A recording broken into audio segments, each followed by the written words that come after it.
Salut les louveteaux. Alors ce soir, on va cuisiner ensemble un mets qui est bien souvent oublié depuis pas mal de temps, mais qui reste très abordable et surtout très délicieux quand on sait l'apprêter.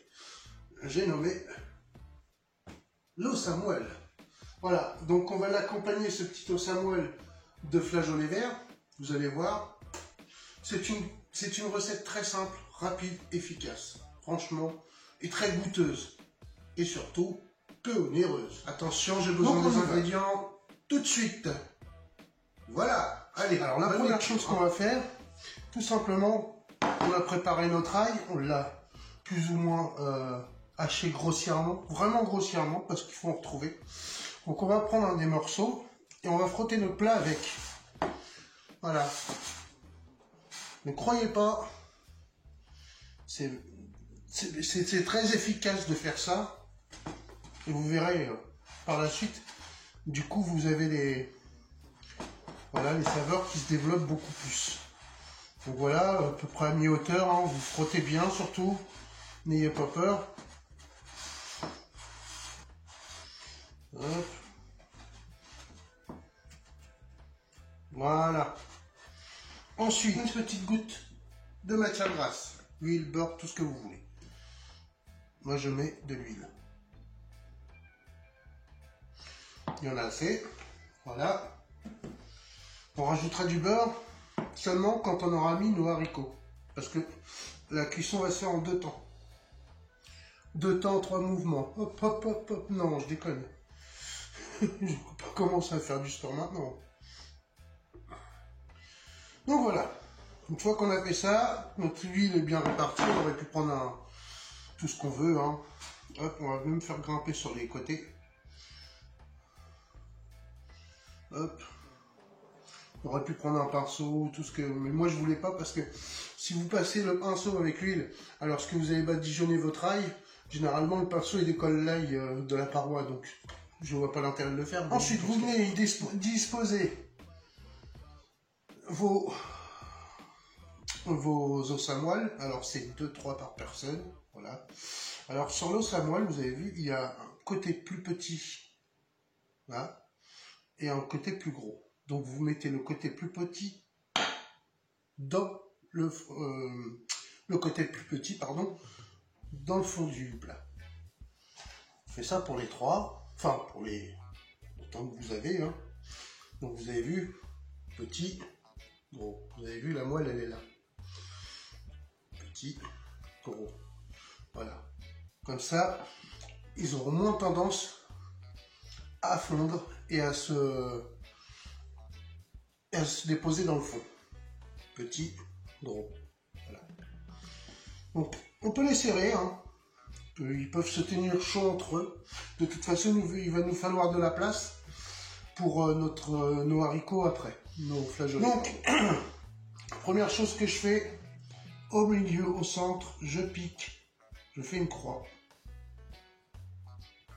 Voilà.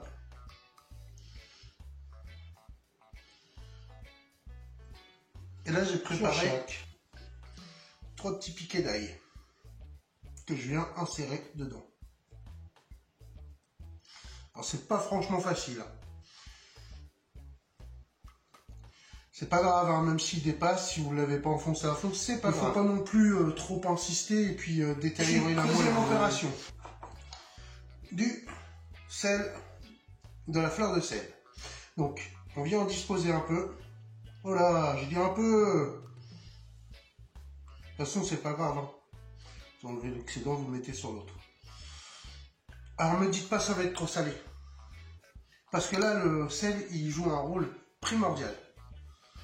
Le sel va vous permettre à votre graisse, la graisse qu'il y a dans l'os à moelle, à se figer, à ne pas déborder et partir dans le fond.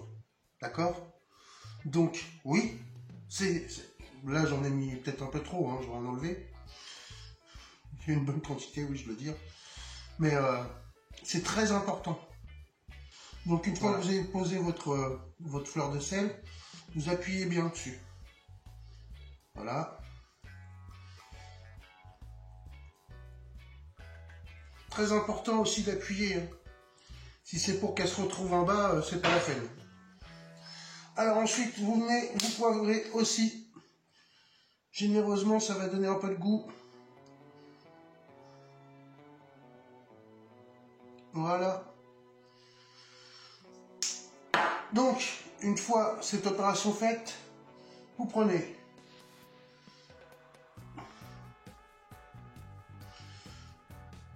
du thym. Voilà. Et vous posez votre thym sur la moelle. Je vais faire comme ça. Du thym frais, c'est toujours bien si vous pouvez. Donc voilà. Une fois que vous avez fait ça, bah, vous avez fait plus dur. Oh, donc comme quoi, c'est pas sorcier à faire.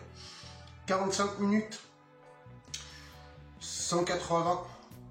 Si vous avez un four qui monte jusqu'à 230, vous le mettez à 230. Et là, du coup, vous gagnez presque un quart d'heure de cuisson. Donc, sur 230, vous le mettez 30 minutes à peu près. Et sur un four qui va jusqu'à 200, 180, 200, alors là, dans ce cas-là, vous le laissez 45 minutes minimum. Mais, cela dit, mettez un minuteur noir à la moitié de la cuisson à nos flageolets à finir de cuire, enfin à cuire avec. Voilà. Voilà, voilà. Ça fait déjà la moitié du temps. À peu près je les ai mis pendant 25 minutes. Et là, ce que je vais faire, tout simplement, je vais venir y déposer tout autour mes haricots qui vont vraiment s'imprégner du jus de l'eau saveur. Voilà. Bon voilà, je l'ai réparti. Hein. Qu'ils soient bien tout autour. En fait, ils vont venir se nourrir du jus qui sort un peu forcément, parce qu'il y a toujours un peu de jus qui sort. Voilà, du jus de nos os à moelle. Je n'ai pas terminé ma phrase. Ça m'arrive ça, souvent. Bon, voilà, ensuite, tout simplement, on vient y déposer l'ail concassé, grossièrement, j'insiste bien. Vous la retrouvez l'ail. Faites attention de ne pas vous brûler. J'ai failli, bon. Voilà. En même temps, il faut dire que j'ai pris un plat plutôt petit. Mais bon. J'en mets beaucoup, hein, voilà, hein, mais j'adore ça. Mettez-en largement moins que moi. Ensuite, hop. On va venir y déposer du thym, de ci, de là. 2-3 noisettes de beurre. Donc 2-3 noisettes de beurre que vous piquez comme ça. Va-t-on le thym. Donc un tout petit fond d'eau. Voilà, c'est juste pour récupérer les sucres. Voilà. Et là, ça peut retourner pour la fin de la cuisson, c'est-à-dire encore 20-25 minutes. Ça y est, le fourneau, c'est sorti du four. Donc voilà.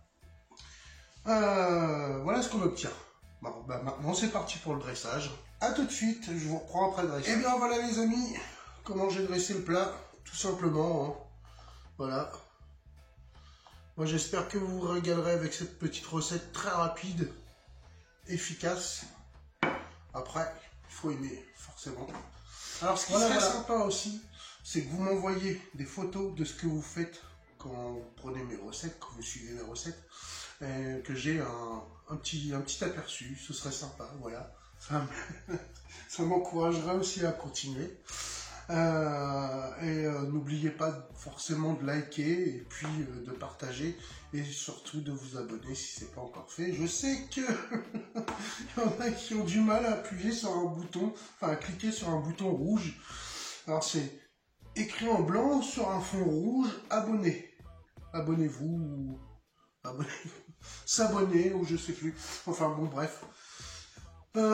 S'abonner avec un pompon. Toujours le bonnet avec le pompon. C'est nul.